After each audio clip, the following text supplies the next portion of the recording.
بالی would کے legend اداکار قادر خان کے بیٹے سرفراز خان نے بالی ووڈ فنکاروں کی بے حسی پر اپنے غصے کا اظہار کرتے ہوئے کہا ہے کہ خود کو میرے والد کا بیٹا کہنے والے گووندا نے آج تک انہیں فون نہیں کیا۔ قادر خان کے ساتھ متعدد فلموں میں کام کرنے والے اداکار گووندا نے ان کی موت پر افسوس کا اظہار کرتے ہوئے کہا تھا کہ قادر خان نہ صرف ان کے استاد تھے بلکہ وہ ان کے والد کی طرح تھے۔ گووندا کے اس بیان پر قادر خان کے بیٹے سرفراز خان نے ہنستے ہوئے بالی ووڈ اداکاروں کی بے حسی بیان کرتے ہوئے کہا ہے، گووندا سے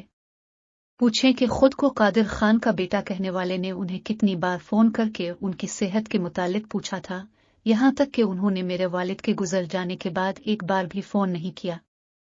سرفراز نے کہا کہ میرے والد بالی ووڈ میں بہت سارے لوگوں کے قریب تھے۔ والد کی بیماری کے دوران میں نے ان سے پوچھا تھا کہ آپ بالی ووڈ میں سب سے زیادہ کسے یاد کرتے ہیں، تو انہوں نے کہا تھا کہ وہ امیتابھ بچن کو بہت یاد کرتے۔ عمری والد آخری